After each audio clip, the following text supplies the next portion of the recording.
All right. Good morning, damn near. We're a couple hours away from it. As always, let us check sound. Oof. I had to take a nap and just now waking up.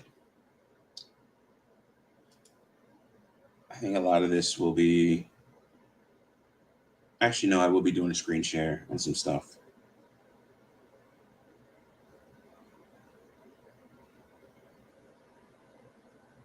I finally got to use that.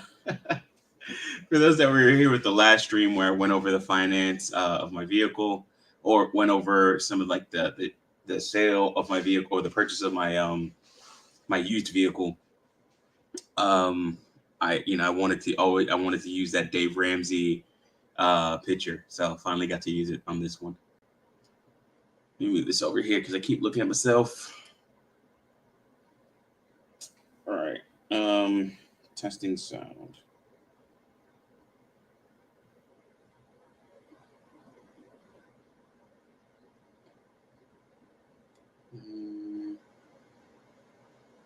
Your channel. Stupidity is alive and well. Perfect.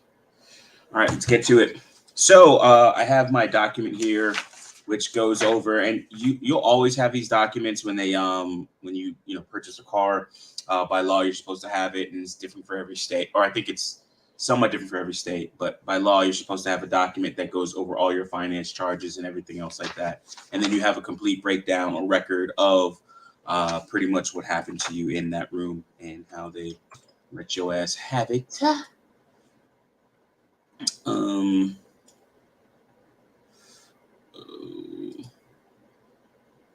okay. Yeah, and what I wanted to do is go over that. Let me just get my windows in order here. And also I'll probably do a quick calculation of goal setting as well. I do want to set some goals for myself going into this new gig, and of course with older gigs as well, and or with a gig from my previous job, and going into it and talking to them and say, hey, listen, I want to do more work, I want to make more money. How can I facilitate? How can I make that happen and facilitate the growth of your company and stuff like that? So take this here, but I don't need it. So I'll be going over goal setting and what my goal will be and what I need it to be, quote unquote, to make certain things happen at my the rate that I charge, which is $50 an hour for coding, which is low. And so like an introductory rate. Okay. Car amortization calculator. Actually, that was a cool picture. I like that one. All right. Ooh. Ooh. Is it calculator.net? Yeah. Okay, cool. Calculator.net is pretty good. Alrighty. What I'll do is I'll share my screen now, zoom in,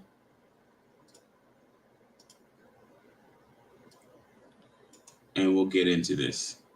And as always, for those that are catching the playback, I appreciate you. I know it's a late and obscure time. I wanted to do this at 10, but my bed was calling, so I fell asleep, didn't set an alarm clock on purpose.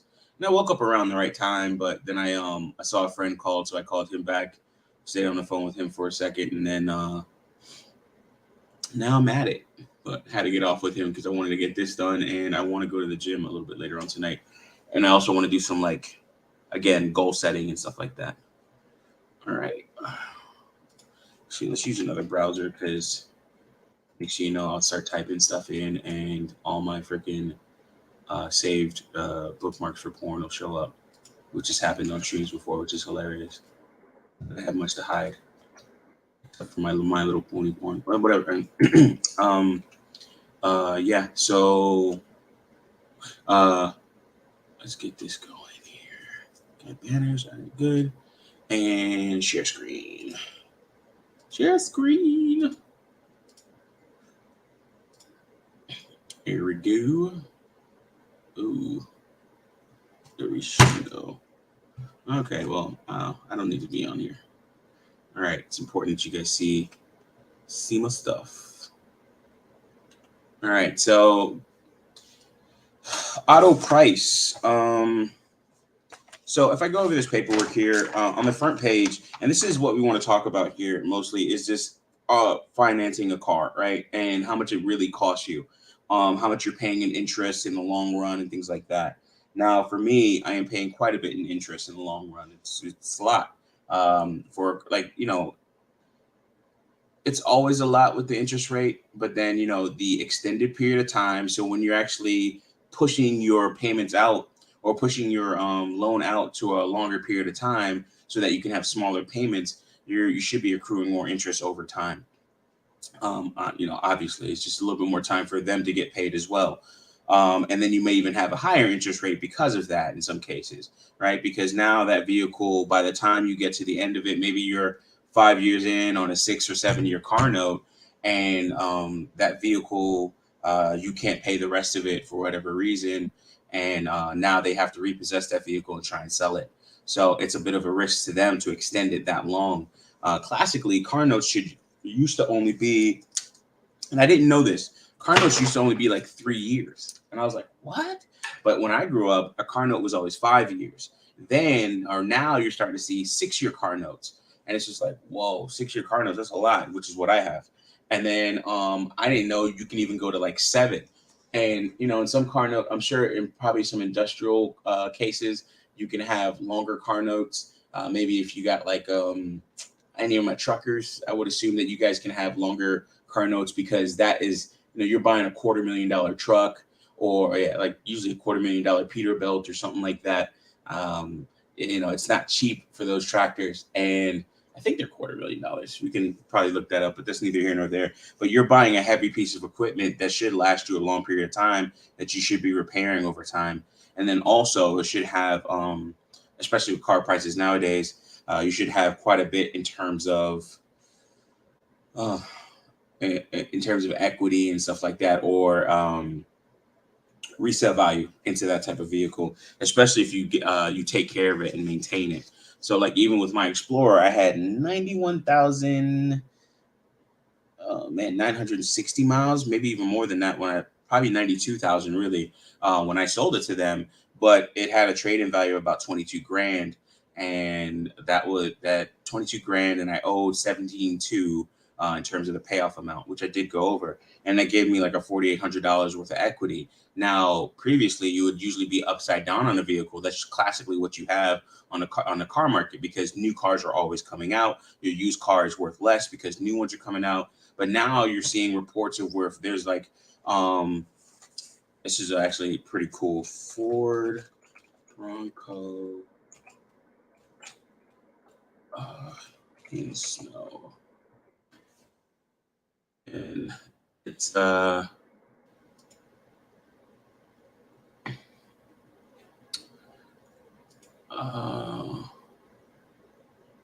Ford Bronco. I just remember the picture, but Ford Bronco waiting chips. Yeah, here we go. And this is what you're seeing now. So all those new cars, they're manufacturing them and making them, but just like airplanes that were all grounded. Come on, there. Just like airplanes that are all grounded. Now you're seeing all these Ford Broncos. Which I can't get a damn. Are you serious? Okay, continue reading. There we go. So now you're seeing all these Ford. Serious, man? Come on. There we go. Oh, okay. It was like a whole video. So you're seeing all these Ford Broncos. They're just piled up. They're just piled up at the they're piled up at the factory, right? No one, there's a chip shortage. This is why used vehicles are worth so much right now. If you're going to sell your vehicle, now would be the time to do it. If you want to do something like that, if you're like, hey, listen, I'm gonna have payments anyways, might as well have payments with something a little bit newer, whether that be used or actually new. But this is what you're seeing, because they can't get these trucks off, and after a while they can't store these anymore. So it doesn't make any sense for them to even keep on making them, and then you'll see factories start to shut down. Hopefully, you know, they'll get it up and running, and you know, these things will come together. But to be honest, this is what's happening out there, and this is why you can, you know, there's high resale. There's a you have equity in your car now instead of usually being upside down on your trade-in, because you're always going to owe less because there's newer models always coming out. Well, what happens when the new models ain't got no chips that will actually, you know, drive the computers in a lot of these vehicles? You know, a lot of these vehicles haven't been mechanical for fucking decades. They're like all electronics, which is why, you know, you can have like a Tesla and stuff like that with your electrical cars. Anyways, so this is what you're seeing. This is what's out there, and I'll put that article in the chat. So, with that being said, you know, your car's worth more now. So, going over this document, right? 2020 used Chevrolet Silverado 2500 HD annual percentage rate 7.54. Now, one of the things you want to do, one of the things you should know, I remember BGS saying this in a video a while back, and he said that he was paying 20-30% interest rates on, I think, vehicles way back in the day.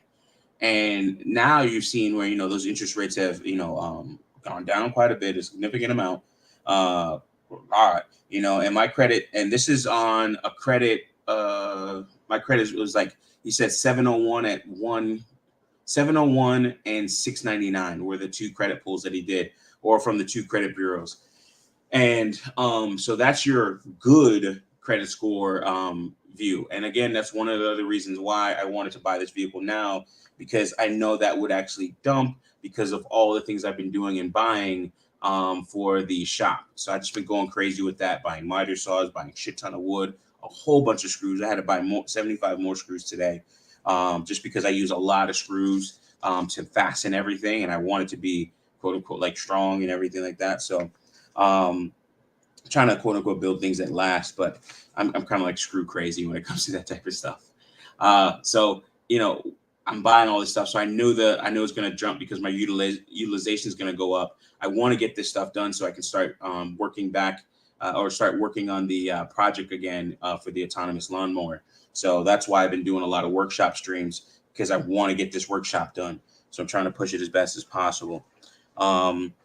So 7.54% interest rate. You know, I had on the truck, I had a 4.65. I had just refinanced that probably last year, or 2020, I should say, or sometime maybe in 2020, definitely in 2021 then. But I refinanced it. No, I refinanced it in 2021, and I refinanced it for 4 more years. And I did that at a lower interest rate, 4.65.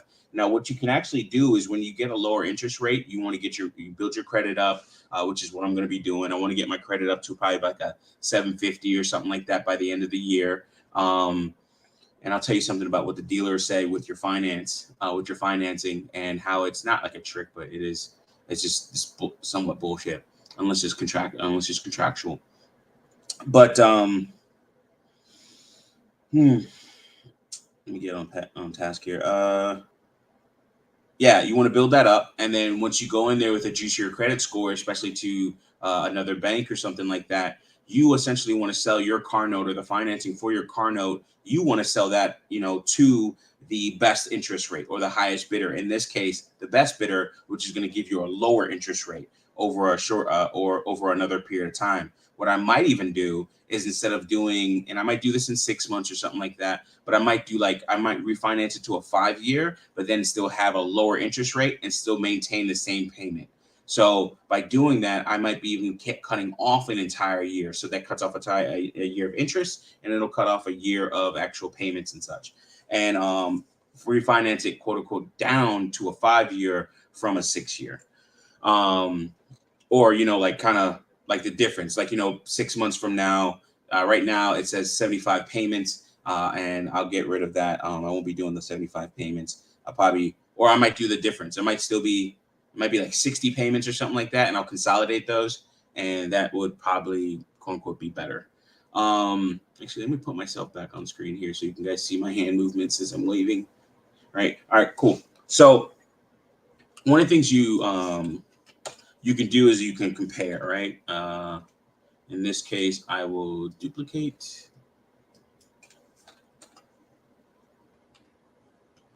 Okay. What the hell was that?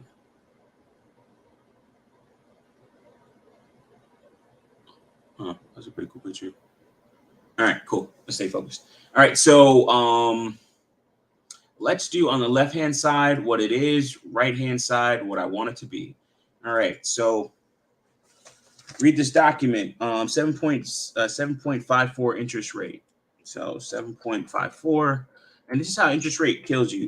For 75 months, or so number of payments is 75. So 75 months. The financed amount is 76,740. I was been saying 76.5, but it's 76,740.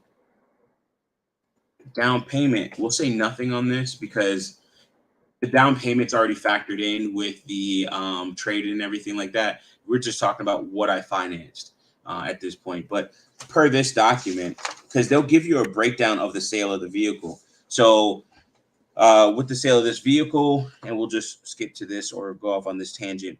Total down payment. This my trade-in is considered a down payment. So itemization of amount finance $77,825.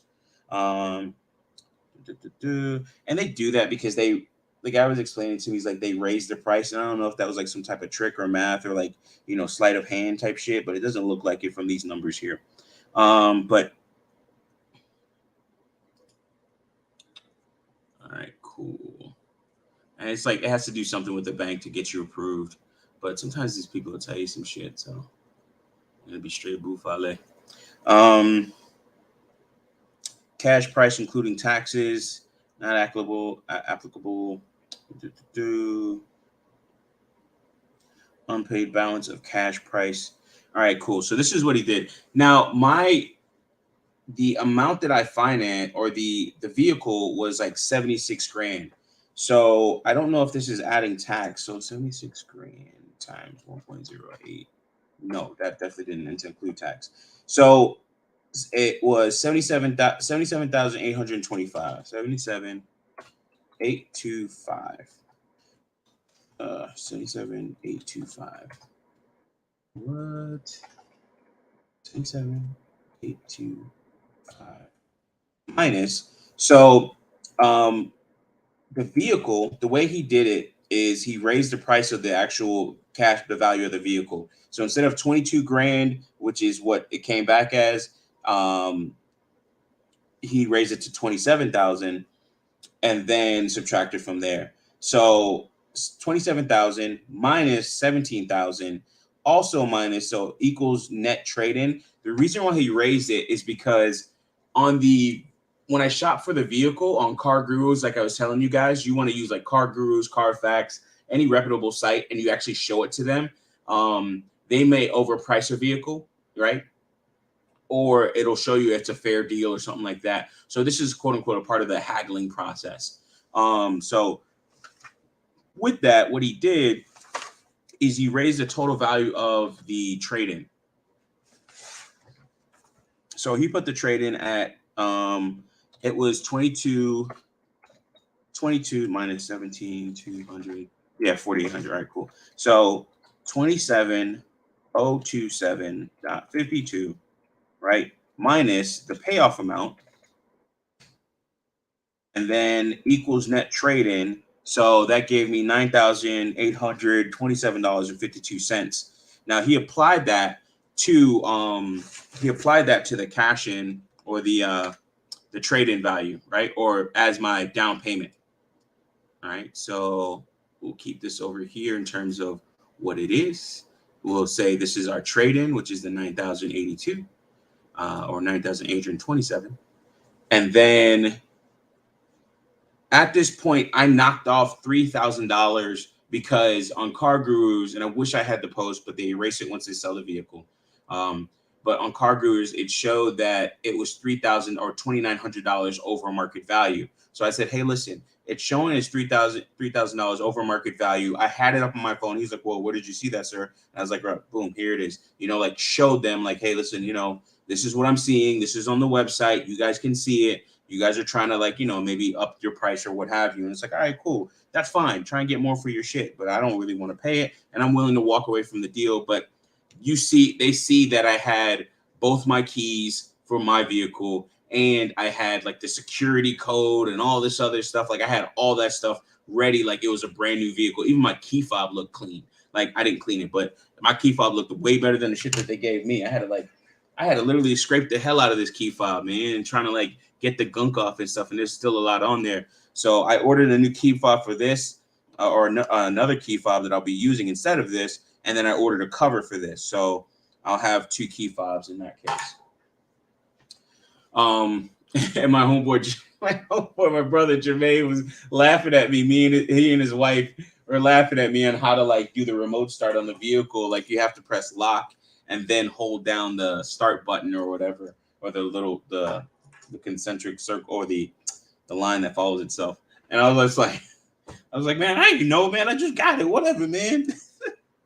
But it's all in good fun, man. And like some of the stuff I talk about, I try to be respectful of his privacy, especially his D. She's definitely like one that wants to stay private with a lot of stuff. And but it's good to use these examples of people that have used Dave Ramsey and his teachings, and people that it works for. Like, and they're definitely strict followers of his teaching in terms of what he does and how he how he puts out the message that he puts out, which is it's great, and it does help a lot of people. Okay, so now with that being said, that 9,827, we're going to subtract that from the 777. So 77,820. Actually, we could do it here. We could subtract 9,827 and 52 cents. So that'll get us down to 67,997.48. So far, everything is falling in line, right? For the most part, right? So if I look at it, 4,800 plus by about 3,000 is what I really should be doing, but I don't know why it's like 9,000, which to me is kind of weird. But I think he probably gave me even a little bit more off.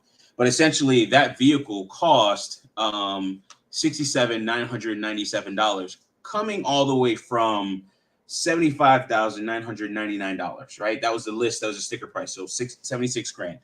So it's like, okay, wow, okay, that's pretty good. All right, cool, we're good on that. So now we start adding things like gap insurance and warranty. So and taxes.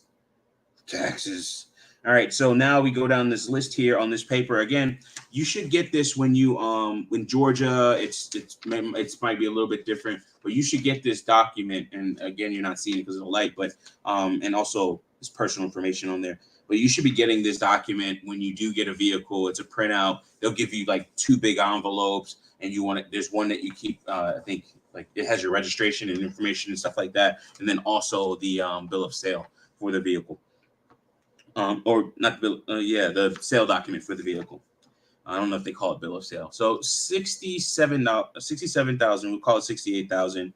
Optional gap contract. So I paid for gap insurance. Gap insurance is very important, and it's something that you can finance into everything, and I think it's worth it. So we'll add $1,000 for that because that's what it is. And then government taxes not included in cash price, $3,390.52. So 3,390.52. All right. Why is that? That looks weird. 3,390, and then I'm gonna add 67,997.48 to it. All right, cool. So that'll give it. This is our actual vehicle. This is what we're financing here. Government certificate and title fees, $38. So that's your tax tag and title. They talk in those commercials and be talking like super fast. Documentation fee. That's going to be $4.99. Some of these things are non-negotiable, or you can try and say, hey, listen, I don't want to pay this, this, and this. And you could be that shrewd negotiator. And sometimes, man, they wear you down just because you're staying there so long. So after a while, you'll be begging just to leave there. Be like, listen, man, if you can make this 5 minutes faster, I'll pay anything. All right. And then $75 electronic registration. These are like mostly state things. Actually, no, two dealer four. Oh, and actually, no, this is, yeah, you're paying dealer stuff. So like that 499 and electronic registration, some of those things that those are services that they have to pay for, and then also you're paying for the finance guy. I don't know how they get their service contract, but sometimes you're just paying for that. So on that case, that's like what the dealer actually gets from the sale of your vehicle, no matter what. It's kind of like when you buy a mortgage, there's always points assessed to the mortgage, and for your closing costs and things like that. And a part of the closing costs, you're paying the lawyer. Especially in Georgia, you pay a lawyer. In Florida, you pay a title service for that type of stuff. All right. So continuing on.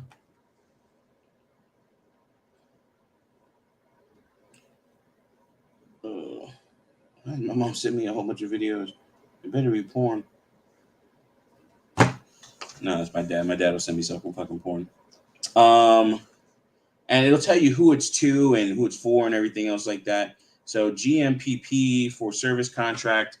So I got the service contract, which was 45,000 miles or 3 years, whichever comes first. All right. So we'll add 3740, and then it comes with like $100 deductible, and I declined other services, and they'll go over that with you, and then. All right.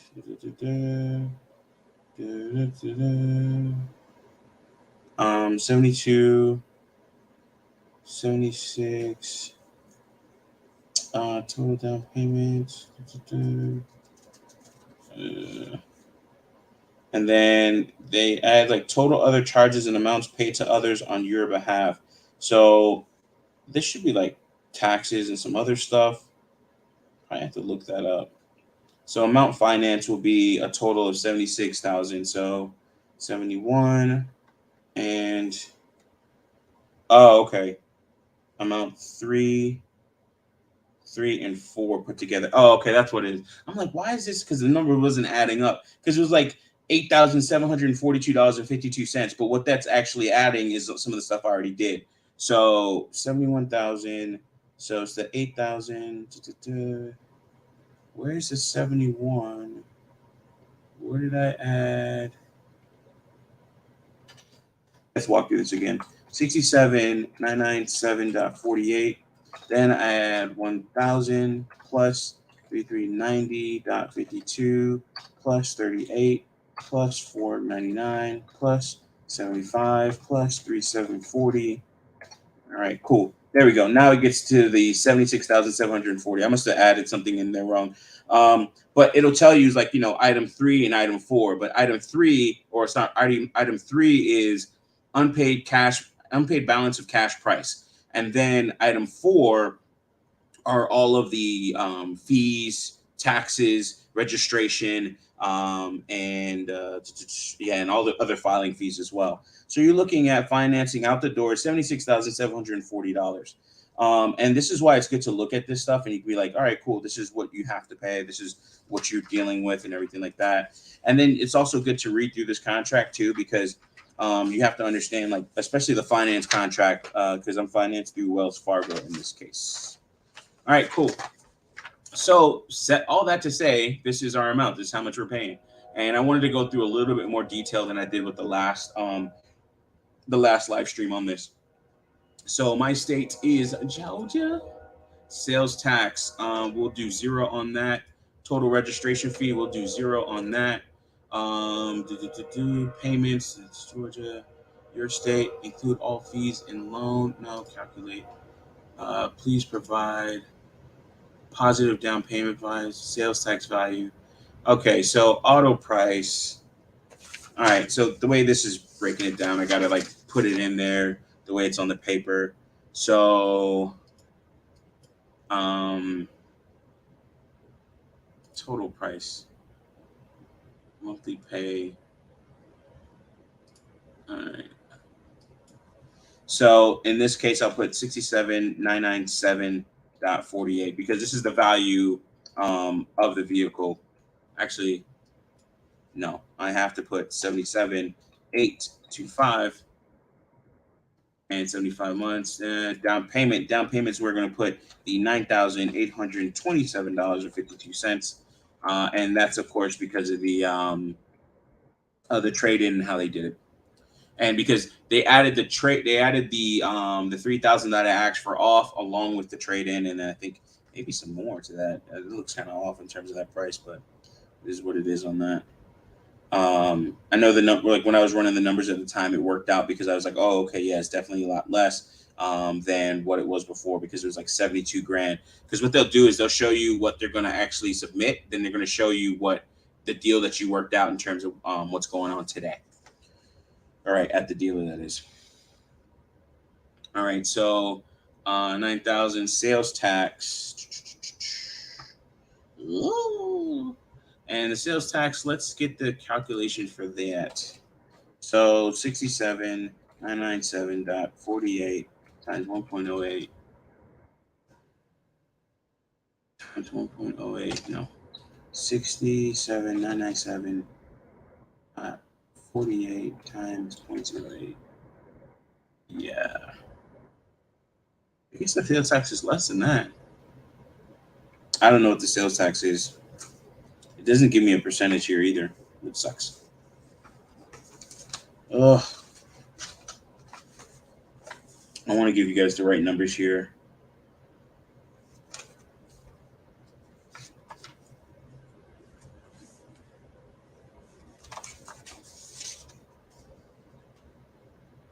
Looks like it's 6.6%. So let's see if this works out. 67,997.48 times 0.66.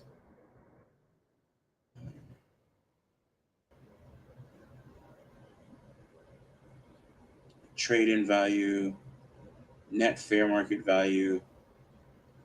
Yeah, okay. Total TAV. I don't know what TAVT stands for. I know it's like there's tax ad valorem, but I don't know what the T stands for. Or VAT, value added tax. Sorry, this isn't smooth, guys, but I really wanted to go into this finance stuff. Trade in a vehicle, 27. Net fair market value subject to TAVT. All right. Oh, okay. 3390. Yeah, okay. So this is for the sale of the vehicle to them. And then how much I got. Yeah. Yeah, it looks like, that gets taxed when you do your trade in and everything. So I think we could do the inverse of it. The logic sphere. Oh, what's up? What's it called? Thai City.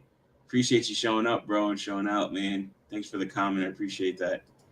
Yeah, really trying to get into this stuff and break down some of these numbers in terms of finance charges for vehicles, but really looking at your paperwork and being familiar what you're really paying and how much you really paid. So sales tax, man, provide title, registration, other, include all fees and loan. The sales tax. I don't know what to do for sales tax. There's a number you can use. Okay.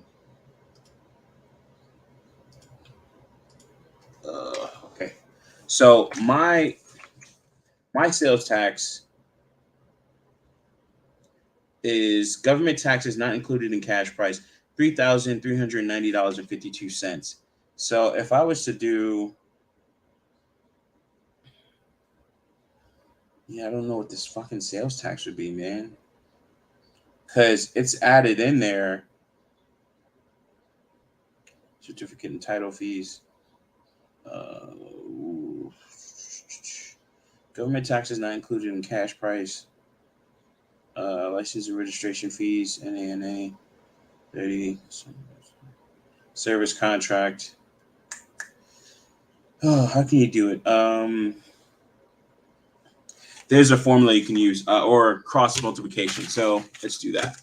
And I usually do this on paper all the time. It's how I figure out, like, this is how I figure out this is how I figure out how much something of something is. So we'll put over 100 x. So you do cross multiplication of x over 100 times whatever the total value is over, or whatever a certain value is over whatever the total value is. So in this case, 3390.52, and then over, I think it's going to be 67. So I'm trying to figure out the percentage of, I'm trying to figure out the percentage of 67,000 or 68,000. Like what times what equals 3,390. All right, cool.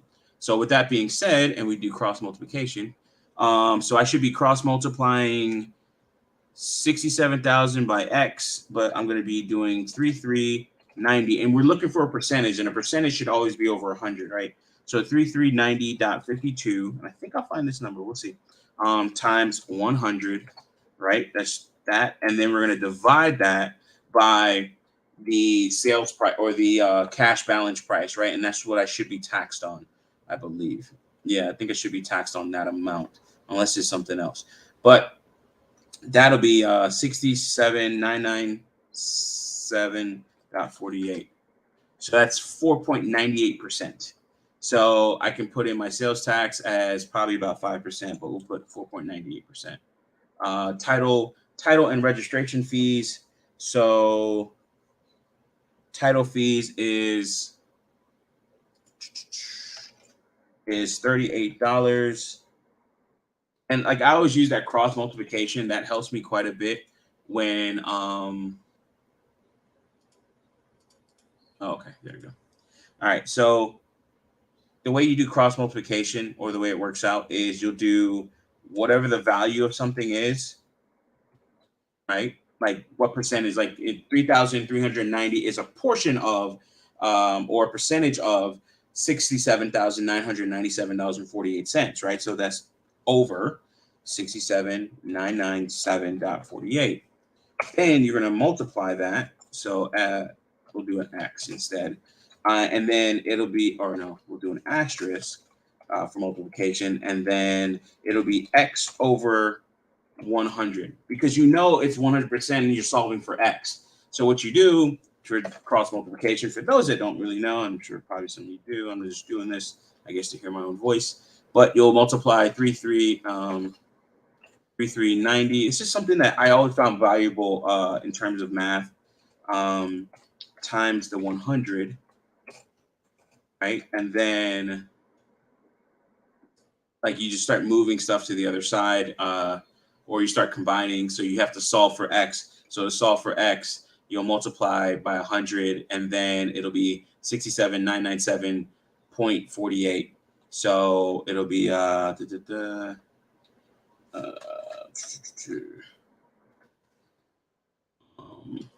essentially the way it works is the way it looks like this. No, if I was to write it out, it'd be 67,997.48x, right? Make this small x to be the same. All right, cool. And then after that, you solve for x. So this will be 3395 or 52, because you're going to move that decimal to over two places. 67. Oh no, we'll just consolidate this and take this, which is our total value, and then that'll be x, and that value should work out to the 4.98%, right? And that's how I use cross multiplication, and it's probably one of the more valuable things that I learned in just school arithmetic, math, algebra. Algebra really is what that is. And I always use it. I always use cross multiplication because it'll give me the value that I don't know. And you just like X is the value of a variable that you don't know. So you're going to solve for it. And it's probably one of the easier things I can think of. All right. So with that, 4.98%, what we do have to calculate are registration fees and title. So on here, government certificate of title fees, $38. And documentation fee to dealer, electronic registration, the gap insurance. Really? Yeah, only $38, it looks like. Because other charges, seller must identify who is paid and describe the purpose. So documentation fee, electronic registration. So title, registration, and other fees. To dealer. Yeah, you got electronic registration, but I think, yeah, I'm paying for it, but I don't know if it's going to. Anyways, we'll put that in. And other service contracts and stuff like that. So tax and other fees. So that should be the $1,000. That is my gap contract. Plus, because all of this should equal the total value that you're paying, that you're financing, and that's like the reason, like, you want to, you're putting in all of this stuff. So essentially, the value. Oh, I don't have to add all this together because it's already done for me. So that should be $8,742.52, and that's what, as we went through this, service contract, electronic registration, document fee, title fees, and government taxes. Oh, we got to take out government. No, government taxes. Georgia 4 point and other fees. We're gonna take out government taxes. Okay, so we should be taking that out. So it'll be 8742.52 minus 3390.52, because that should be calculated from the sales tax of 4.98%. All right, so 3390.52. Oh no, there we go. 6390. 6390. All right, includes fees and a loan. Yeah, so this is on point. Total loan amount 78 grand. It's not totally on point. Let's see. Let's play with this number here. Oh, not 40%. Hell no. Calculate. This is closer to what I'm looking at. I'm sure there's some number that I have in here that's off, but we'll run with this just for the sake of brevity here. Doesn't have to be exact, but close enough. So in terms of sales tax, yeah, it should be a little bit more than that for that sales tax because I paid a little bit more. And then upfront payment, which is the 9,000, total of 75 payments, 97 grand. Again, so this is like not the hidden part, but this is the stuff that's obvious and in your face. And it's only on the paperwork. But it's just like most things. Like, you know how they say, if you want to hide something from somebody, hide it in the book. They usually attribute that to Black people. Honestly, if you want to hide something from somebody, hide it in their paperwork and then show it to them, and they still won't even see it. All right. So with that being said, and so this is on point. So total cost with the down payment and everything else, and this falls in line with what's actually on this paper here.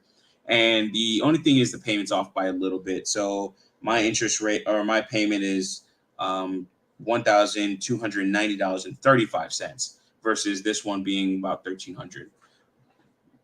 Anyway, so like that's what you're paying. This is what you're looking at in terms of your finance chart. This is what you financed, and then this is ultimately what you're going to pay for that vehicle. Total of 75 loan payments is that 7%, right? So now, with all that being said, what if? How does it look if we had a lower amount? So here, auto price. And we'll do 75 months. We'll do everything the same, but we'll do my previous interest rate on my previous auto loan, which is 4.65. My down payment will still do everything the same. And I didn't do the trade-in value on that. Either one could be like, it'll be the same for either one. State, and then sales tax, we'll put 4% again. Register other fees, $63.90. Include fees and loan and calculate. All right. So this is how it looks if we have a 4% interest rate or 4.5% interest rate. Now we can go even further, of course, because I've had the lowest interest rate I've ever had was when I had my 7 Series. And when I bought that vehicle, it was a 2% interest rate. I'm talking my credit was banging at the time. This is 2015. Again, that was me getting into the MGTOW space around that time, me turning 30 as well. And I got that car as a birthday present to myself, along with some other things. I got a watch at that time too, which I still have, and I love.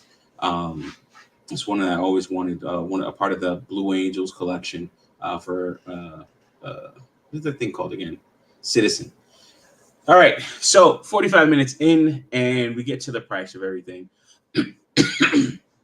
This is why This is why refinancing is so important. And if you can do it with a credit union, it's even better. With credit unions, you might knock off an entire year in some cases. In this case, if we look at the total loan interest from $19,928, and actually my actual amount, because again my percentages is off. There's something in here that I am. Yeah, there's something in here that I'm doing wrong in terms of like getting the exact amount that I have on this paperwork here. But my exact amount is $20,036.25 in terms of the amount of interest that I would be paying over the course of this loan. So essentially, this vehicle, that sticker price wise, walking out the door is 76 grand. If I would have paid cash that day, it's actually costing me 96 grand. So I'm already cognizant of how this is going to work. I don't know the full amount because that I did not calculate beforehand, because you don't know what interest rate you're going to get, because that's determined.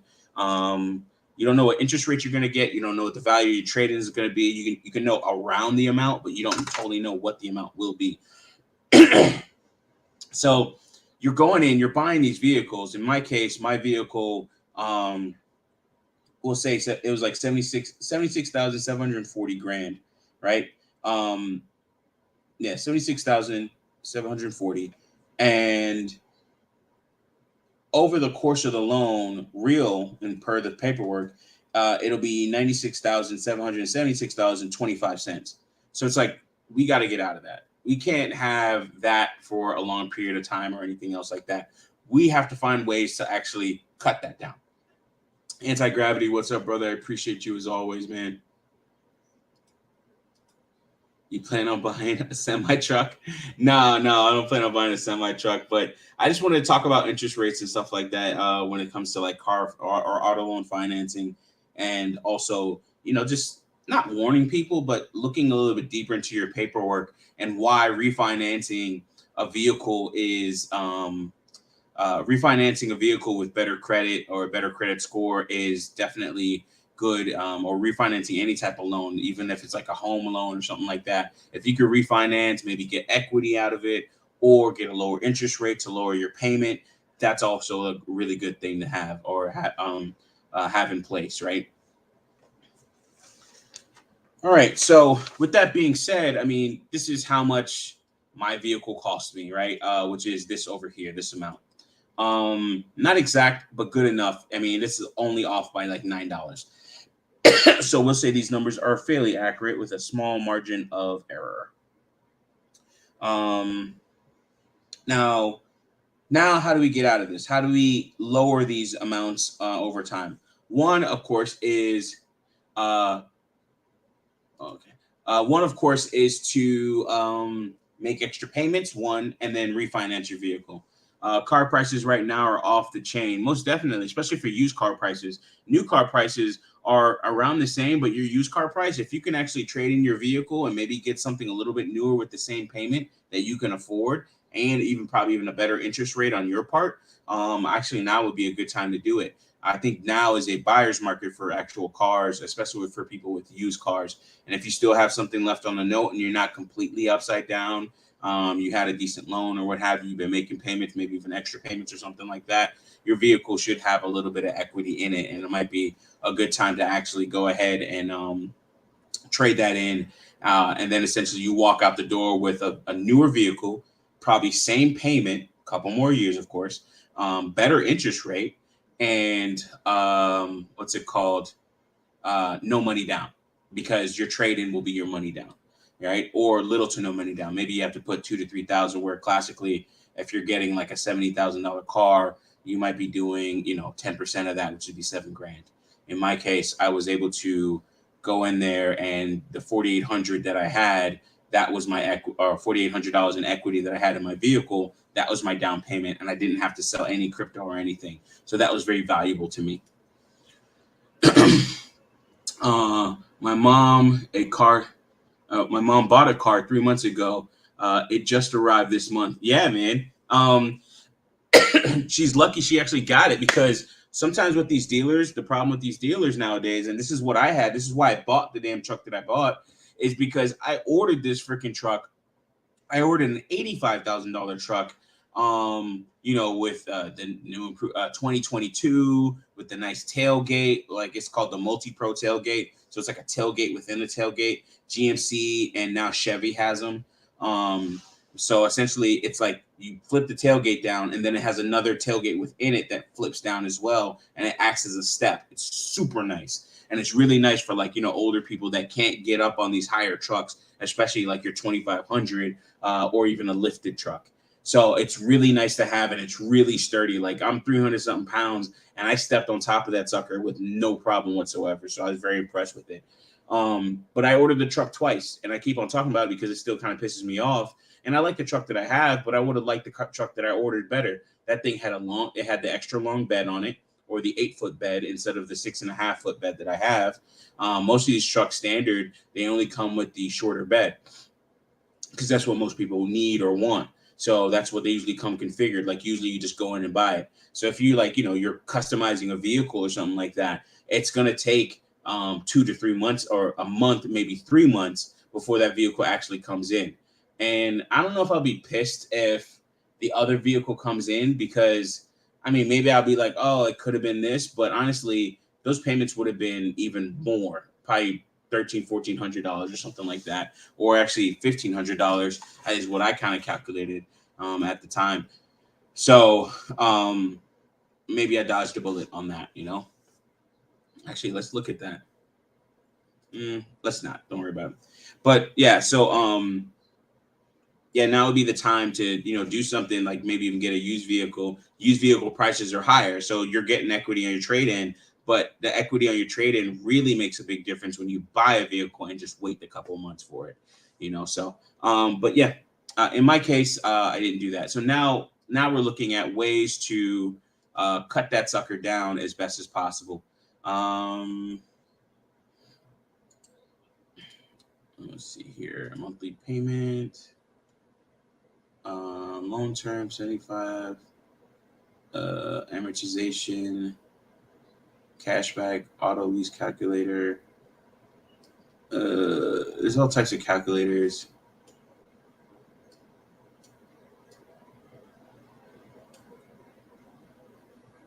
Principal interest. So what I want to do is find a auto loan. And you could actually do this, I think, for homes. Maybe there's like different fields and stuff. But if you get like a home loan amortization calculator, excuse me, there's another one that's a little bit nice. Let's see if NerdWallet has a decent one. You failed me, NerdWallet. How dare you? There's another one, man, that's like vehicle, others. Trade in your city. I'm trying to find the one where you can like put in your extra first payment days, other fees, include all fees in this loan, calculate.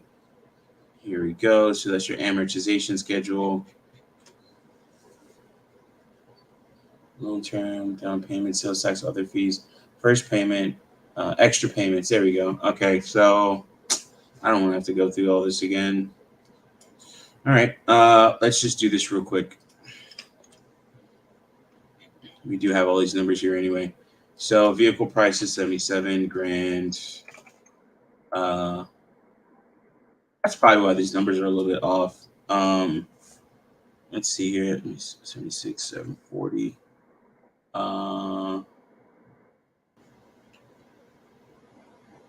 Just a little bit closer.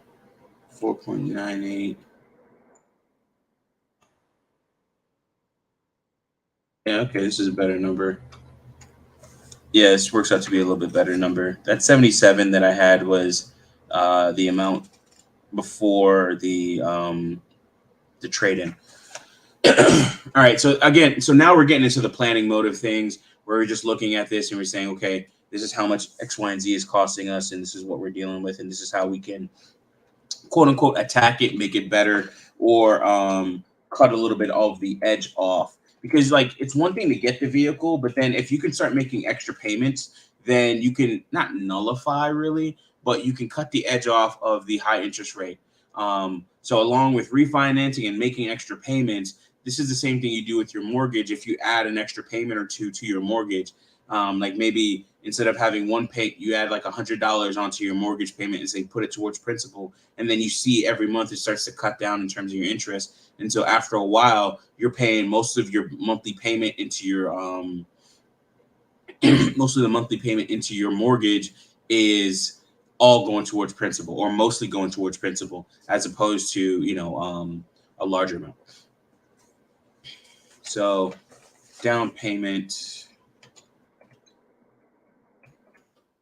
loan term, we'll do months, 75, interest rate 7.54, monthly payments, trade-in value, we'll keep that at 0. We'll sales tax 4.98.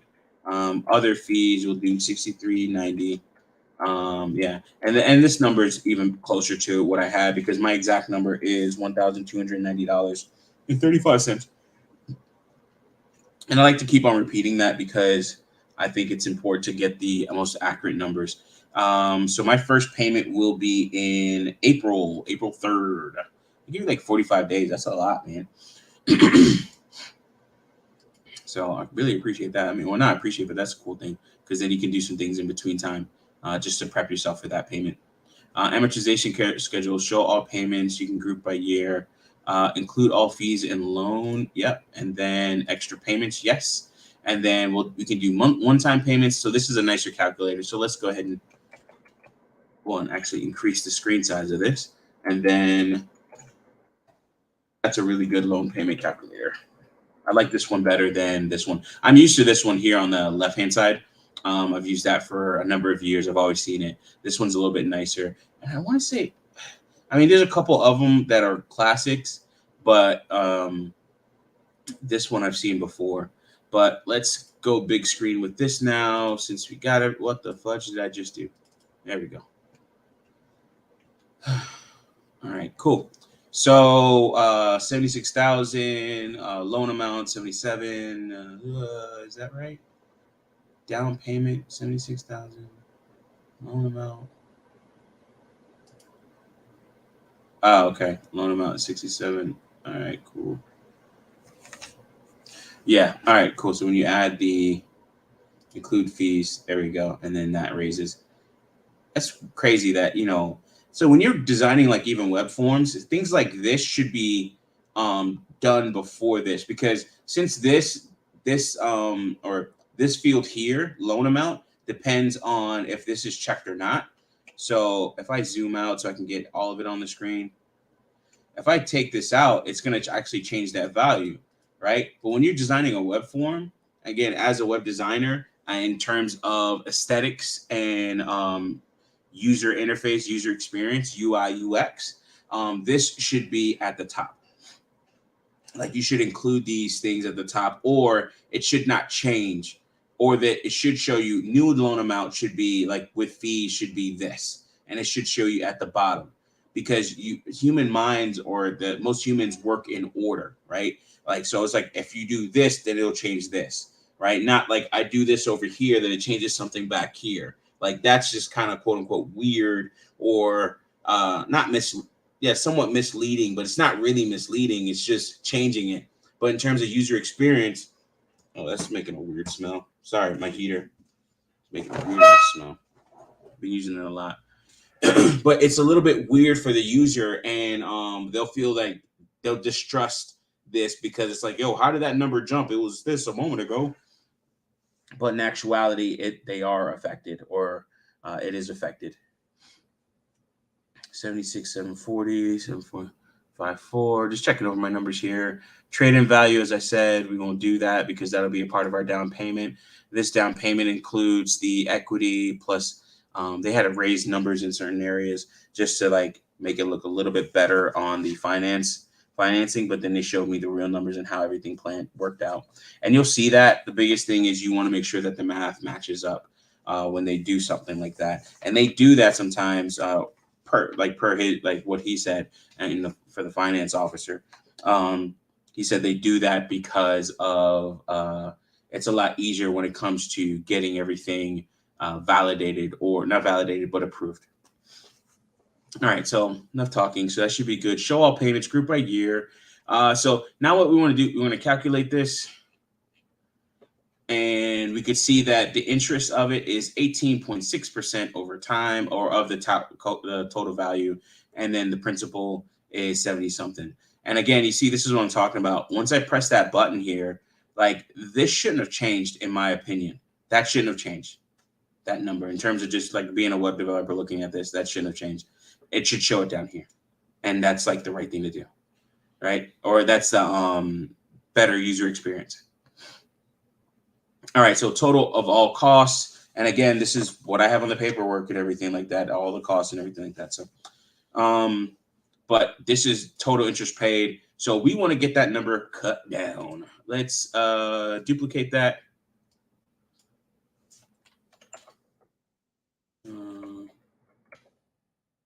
Oh, wrong button. Okay, so we want to cut this number down. What we're going to do is add in some extra payments. So quarterly, yearly, monthly, or bi-weekly. So what we're going to do is, if we add the customary $100 extra, and what does that do to our total interest paid? This is really the meat of what I wanted to talk about tonight, finally. I'm going to sleep, brother. Stay safe. Hey, brother, good night. Thank you very much for joining, man. I appreciate you so much, Anti. Thank you for always showing. In the coming year or two before the recession hits, credit score is going to be super important.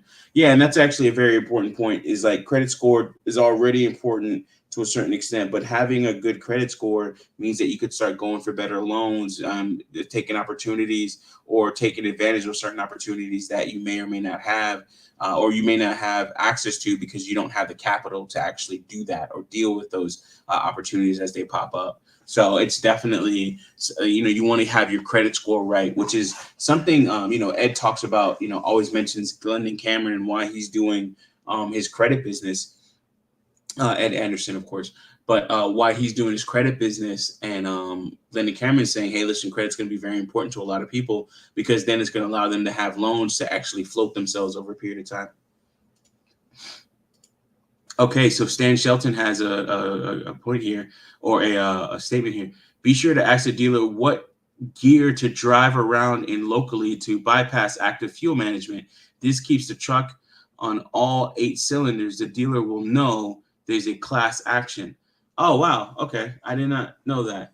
Now, and then when you say like all 8 cylinders, yeah, so it means you know more about my truck. I got a V8, 6.6 liter Allison transmission diesel engine.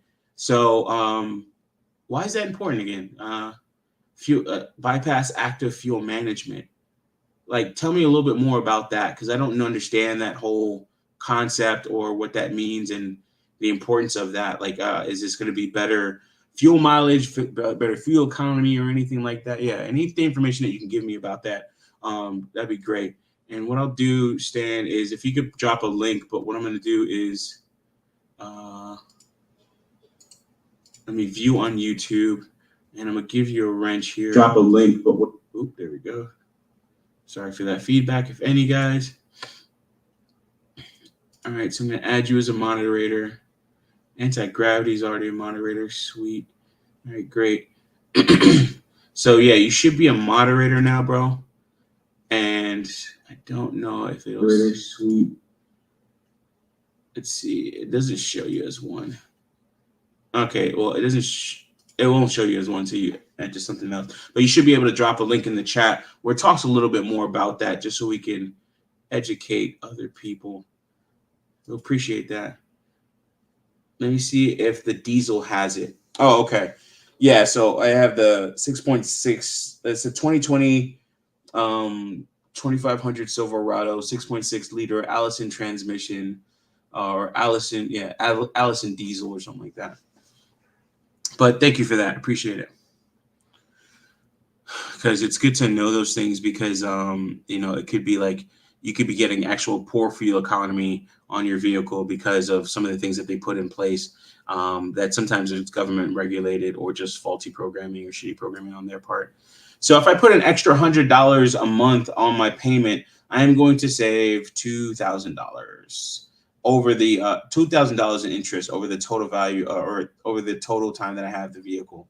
And then that'll actually cut me from 75. Let me align these suckers up here. There we go. All right, cool. So I hate this. It's just like, let me move this. See if I can get that over here. All right, cool. Sorry, it's just things in the way, and it still is not showing everything. But the interest paid is the important part. Oh, come on, it's all right. All right, close enough. All right, so GM Authority. All right, cool. Thank you for that, and I'll have to read that later.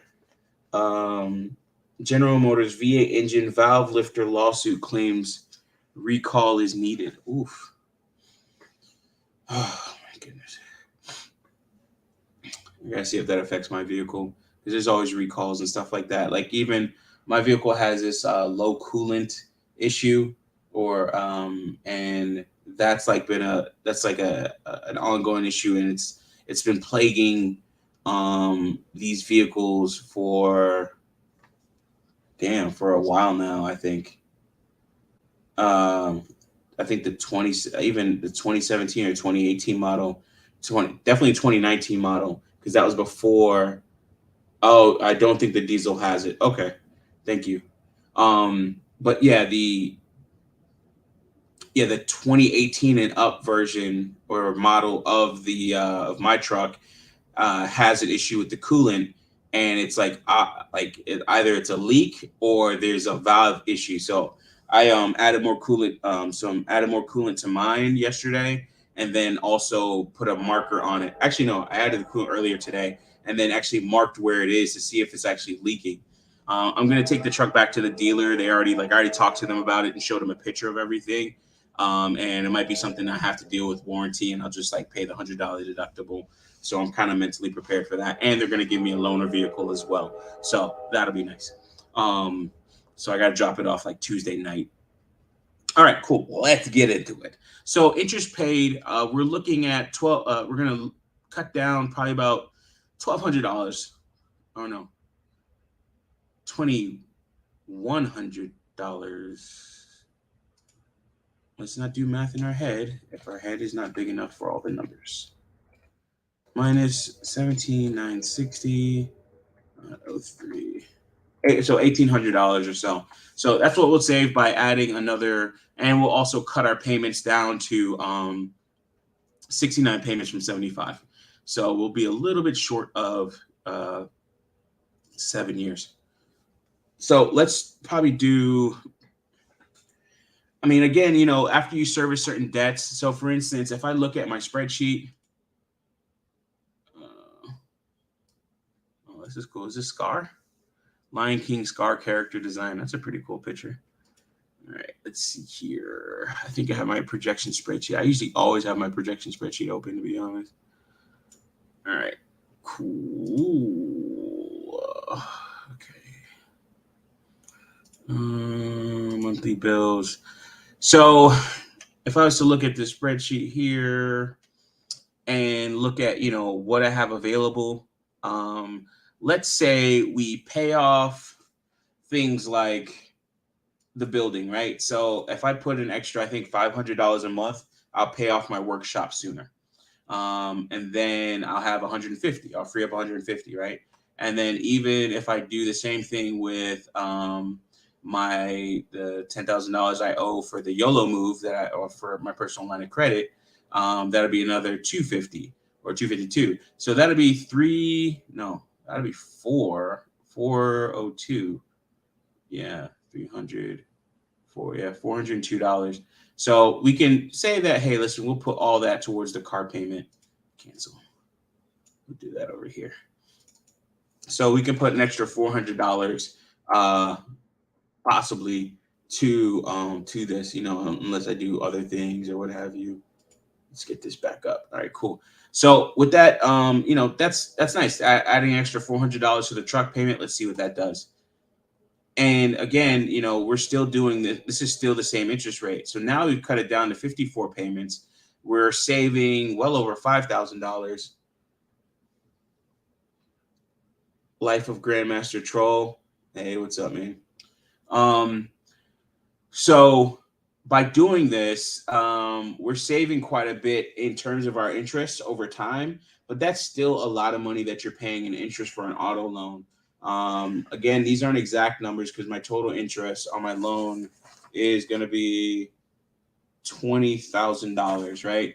So with the $20,000, we're off by I think like $170, really. Yeah, $170 in terms of the number, but that's still a lot to pay. And then, yeah, it's over 54 months. Now, this is where we start to do things like change our interest rate. So our interest rate is 7.54. My interest rate is 7.54 at the moment. All right, Stan, GM 6.6 liter engine, no active fuel management, auto stop start. Oh, okay. Yeah, and I think that the Oh, okay. So that is like, that where it wakes the car up. Like, you could stop it and it stops the engine and cuts it, and then it wakes it right back up as soon as you let off the brake. That thing. I always think that's weird. Like that one day that's not going to work and your car stalls out, especially if you tap the brake too much.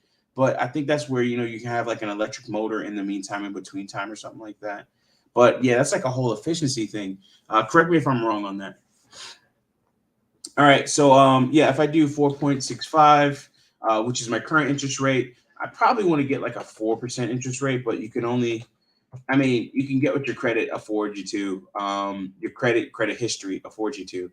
So if I do that along with an extra payment, let's calculate that amount. And this is over the life of the loan, so this is not exact unless I can just do it right now. One thing I wanted to mention earlier is that that's a nicer number right there. One thing I wanted to mention earlier is that your dealer will say things like, okay, you'll ask them, hey, listen, I'd like to refinance my vehicle at some point into the future. Is there any problems with that? Is there any payment or any penalties that you'll have to pay? Either you read through the contract or you ask the guy to tell you.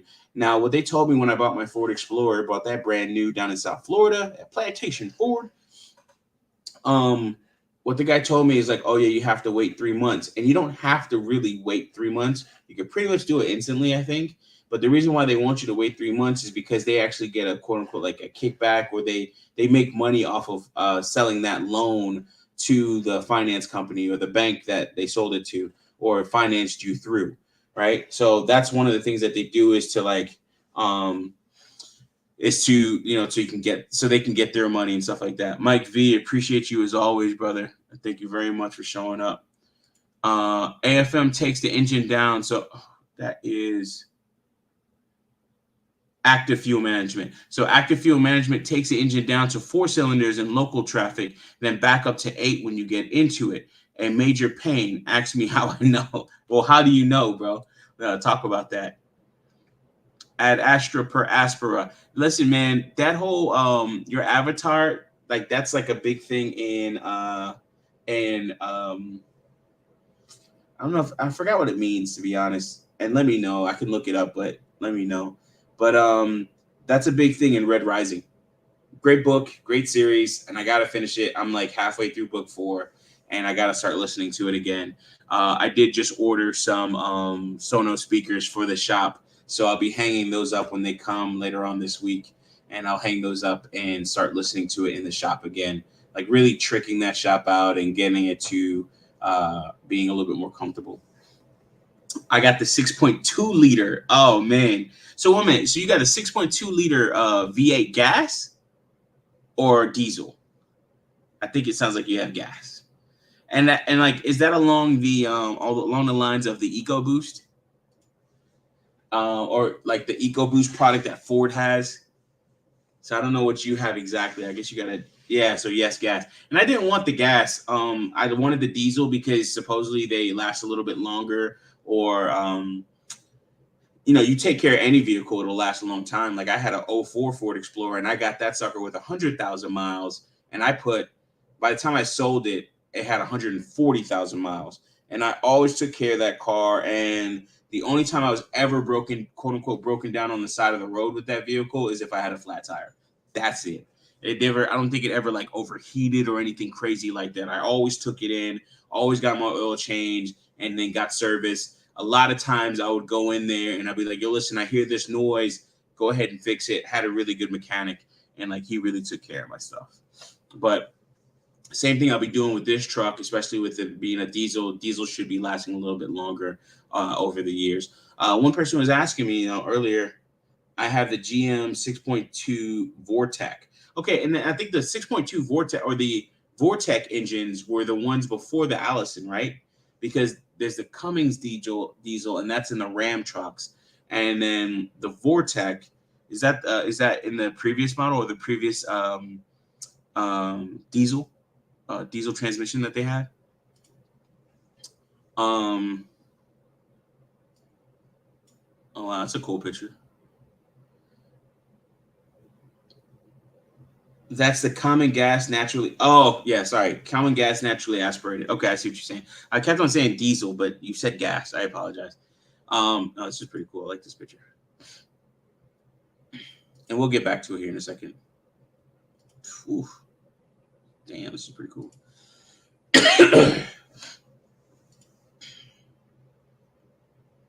I don't know if I like the whole picture, but oh, there we go.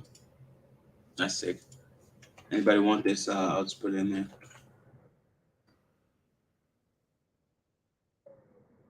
there. Very common engine, nothing special, but plenty of power. Yeah, I had a naturally aspirated V6, and that was in my 7 Series. And I wouldn't say it was like the super fastest, of course, because it was a 740 Li. Big body and everything like that. But that car, bro, you put that in sport mode, it tightened up and did what it had to do. That was a nice freaking car. I still miss that car, even though it was like the worst in terms of like reliability. Like there was always something wrong with that car, and it was used.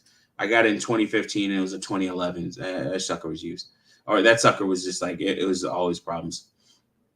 Alrighty, so this is nicer, right? A little bit. Yeah, a little bit. So let's get back to it. So if we do interest rate of what I previously had, which is a 4.65, and we add an extra $400 per month on our truck payment, we can actually get this sucker down in terms of total interest paid. We'll pay it off in 54 months, which equals out to be a little bit over a year. So that should be, a little bit over 4 years. Sorry, that should be 6 months, a year, 4 years and 6 months. So 54 divided by 12, 4.5 years. So yeah, we'll turn our 6-year payment, or 75 months, which is 75 divided by 12, 6.25. So six years, 3 months. We'll come from 6 years, 3 months down to 4 years, 6 months. So that'll be a nice thing to do. So this is why we want to refinance. And what I'll do is, like, when it comes to refinancing, shopping for this loan in a sense, when I go to my credit union, and I'll go back to the same credit union I always use, I've had two used autos with them. So my first was the 740. This is Bright Star Credit Union out of South Florida. First was the 740 Li. Then the 2017, I refinanced my 2017 Ford Explorer in 2021 with them. And Was it 2021 I did it? Yeah, I think it's 2021 I did it. I refinanced in 2021 and got my payments down from like 600 something to like 400 something. If I would have kept it, I probably had like maybe a year left on it. But the interest rates were ridiculous or higher. I think the interest rate on that was like 7% as well when I first got that because I wrote up my card so much, or wrote up the balance on my card so much because of the salon and stuff like that, and paying for floors and equipment and all types of other stuff. Hour 20 minutes. So yeah, I'll wrap this up here. But yeah. So when you refinance, it helps. You can elongate the payments as well, especially if you had it for a little bit longer.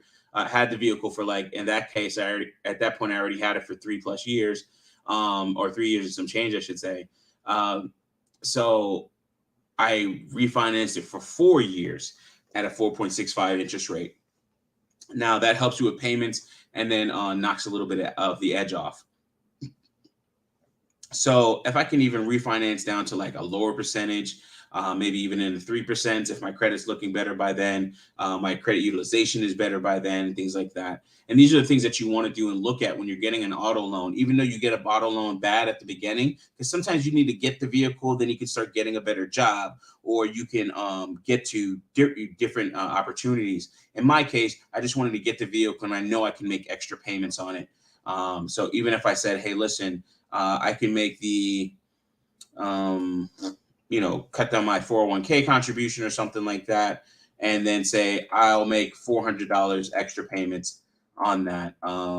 Let's duplicate this so we don't lose some of this stuff. Yeah, all right, cool. So 400. Let's calculate.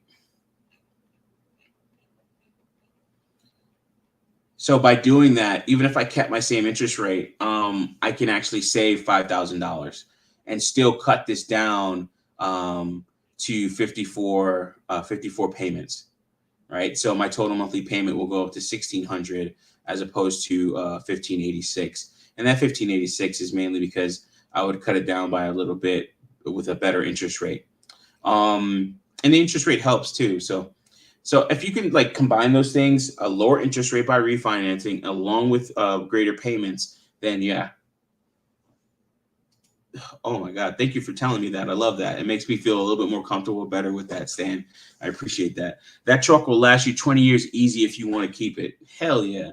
Yeah. And the thing is, I definitely, let me shout this brother out, man, because I'll say these things that these people come up with in terms of great ideas, like reinforcing the floors of my shop and everything else like that. Oh wow, okay, sorry, I was looking at something, but yeah, reinforcing the floors of my shop and everything else like that. So it's like, you guys come up with great ideas and or great points that need to be talked about. And I'm sorry, but somebody's got like a big bank challenge video, and thirst trapping is real, baby. And I get trapped every time. I'm like Mike Cakes, down bad, man. All right, let's look at YouTube Studio. And a brother asked a really good question, man.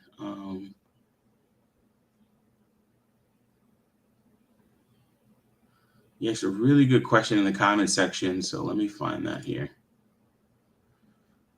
Oh, I replied. There we go.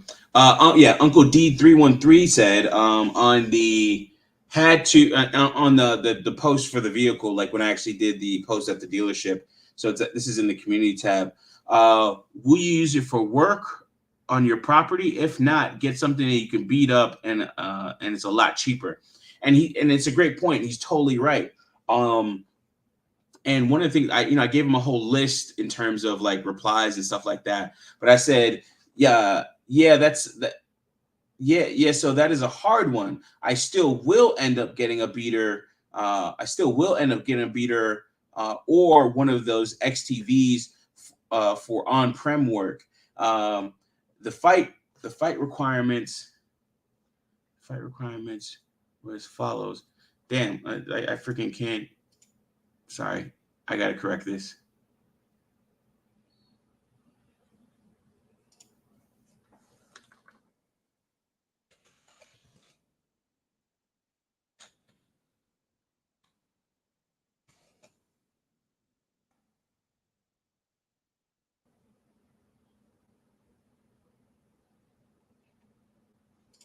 Okay. Cool. I had to correct that because it was like a would annoy me. In terms of what I was looking for the truck, in terms of like all the things, like my list of things, and like, can I get this in one vehicle? Because you can get one truck now, and then you can upgrade to another truck. But then at that point, where you're gonna have two truck payments, try and get everything in one if you can. So there's a couple things in terms of requirements or wants that I like requirements and wants. In terms of requirements, I could have gotten away with like a Toyota Tacoma or a Chevy Colorado instead of a Silverado, a light duty truck, right? And then you have your mid duty truck, which would be your Silverado 1500, and then your heavy duty truck, which would be your 2500. Right. Eventually I might want to do like a little bit more traveling and driving around the country because I'm a little bit more remote, get some Wi-Fi and stuff like that. Probably get a whole fifth wheel on the back of my vehicle, right? So having the gooseneck package so I can actually haul something like that, haul a mobile camper. I got more than enough land. I could store it somewhere and it won't be a big deal. Sorry if there's anybody in the chat. But yeah, actually, I'll keep that up and I'll get back to it. So there's a couple of things. So one, new main vehicle, because I didn't want to have two payments with the Ford Explorer and stuff like that. And there'll be no need to have like an SUV and then a larger truck. That didn't make any sense to me unless I had somebody that needed it or something like that. And it also, I didn't want to sell any assets. So it was just like, okay, I got to get rid of this. I was thinking about giving it to my mom if I would have paid the vehicle off, but didn't want to do that because it was like, oh, it's been pissing me off. But it's like also I would have to wait a little bit longer, pay the vehicle off, and then still go get a new one. It's just like, nah, man, I don't want to do all that. And I want it a little bit sooner than later too. So we'll say that's impatience. Two, wanted the nicer tech. So I wanted the head up display. I wanted the the seat warmers again, the seat cooling again. I wanted the stuff that I had in the 7 Series. And I wanted that feel again. Increased hauling capacity. So I wanted something where I can actually have a fifth wheel. I don't plan on ever having a boat really, but I wanted something a little bit bigger to where I can have that fifth wheel trailer behind it so that I can haul that. Had to look good. I wanted something that looked good. That 3500 looked nice. Or sorry, that High Country grill. I've gotten accustomed to it. I actually liked the 2500 grill when I first saw it. And of course, if you get the midnight black package, the blackout package, and a lighter color, like if you get a white and then you get the black lettering package on the front and back, that really stands out. It's a little bit nicer. And that's like your work truck and stuff like that. And I did like that grill more, but I love the grill of the High Country now and that High Country trim. And then fuck it, I wanted something. Just keeping it honest, I wanted a bigger truck. So that's just that is what it is on that. But you pay for it, right? Like, I'm paying for that. That's $19,000. If we had our other numbers in there, $19,000 in interest. You end up paying 96 grand on the vehicle, on that, that $76,000 car note that you started off with after interest and everything. So finding ways to cut that down. So if I can cut my interest down, I can cut it down to 54 months with the 4.5 years, and then also increase or decrease the interest and everything else like that. I mean, I could put myself in a lot better position. All right. So, but back to Stan, in terms of what you said. So that was Uncle D313 on one of my community posts, where I posted about the vehicle or me getting the actual vehicle. Because, you can always get something like,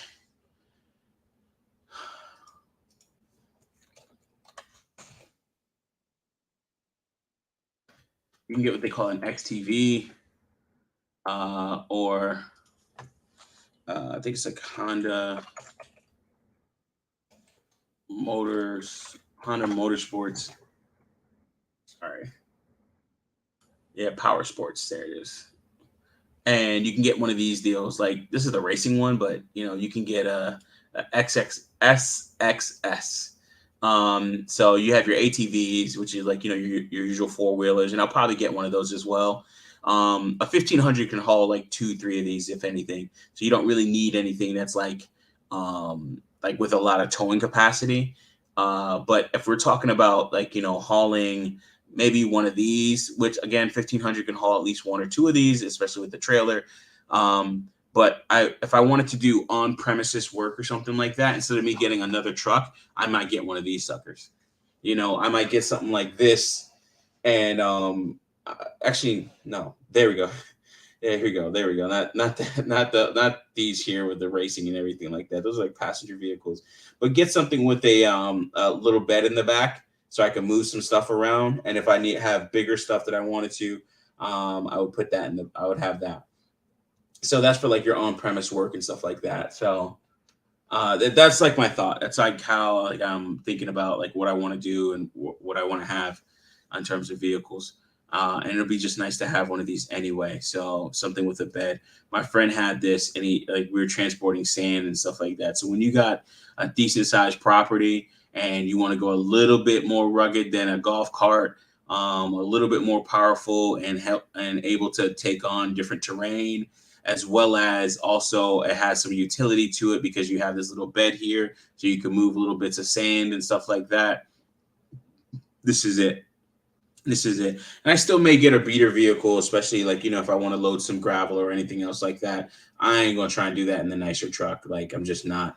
Might get it just delivered in that case because, I mean, my truck will be somewhat of a garage king, if you will. So I definitely want to keep that a little bit better. And then, as Stan says, like, with these diesel trucks, if you can, I mean, I see 20, 30-year-old diesel trucks all the time riding around here, and they're still running, and I don't know if it's the original engine or anything, but a lot of these vehicles, if you do just take care of them, do the regular maintenance, oil changes and all that, and of course you take you always listen out and observe any issues with them and take care of them as they come up, yeah, they'll last a long period of time. So back to the numbers and we'll finish up here. But even if I put $400 extra with the interest rate or with the 7.54 interest rate, I mean, I can still cut this down to 54 months and then 14,000. Now, if I refinance to like 4.65 and still put $400, it'll still be 54 months of payments, which will be 4.5 years. So we're seeing 4.5 years for both of them, but we're seeing how the interest rate affects them. By doing this, I can save, that's a little bit under 700. No, 6,000. Sorry, 7,000, 6,000. So 14,021.02. Oh my guys. Wipe my fucking nose with that finger. All right, so 8491.16. I'm getting tired here. Did I divide it? Yeah, I'm definitely getting tired here. I still gotta go to the gym. 8491.16. So you're saving about $5,500 in interest by actually I had the comment blocking that. Anyways, but you guys see the numbers. But you're saving about $5,500 in interest by extra payments and a better interest rate. All right, guys. With that being said, that is done for the night. I am going to get ready to hit the gym here and get I'll probably do like a half hour. I'm kind of tired and I want to do some stuff in the shop. It's 1:30 now, or 1:33 Eastern. So yeah, I might get some stuff done in the shop and then go to the gym real quick and get some little bit of work on that treadmill. Actually, I might do some arm workouts as well. One thing I definitely want to get is my weights set up in the shop again.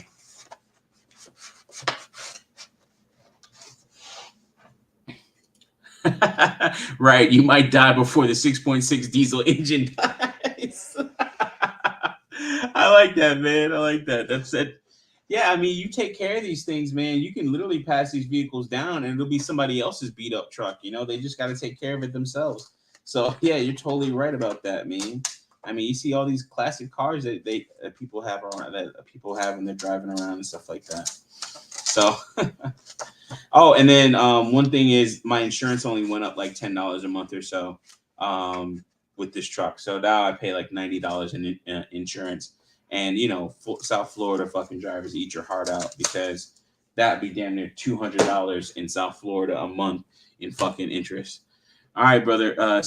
Stan, later to you as well, man. Appreciate you showing up and showing out, man, and like just engaging with it, man, and talking about these things and bringing up these articles. Thank you so much for that. And thank you, everybody else that'll catch this on the playback, and all those that are really into the finance side of it. Sorry it took me so long to really get into it, but there's always so much, I guess, preamble that we have to talk, setting the table and everything else like that, so we can really dig in and feast on these numbers. All right. With that being said, thank you so much. Appreciate you all. Love you all. And I wish you all the best throughout your days. Peace.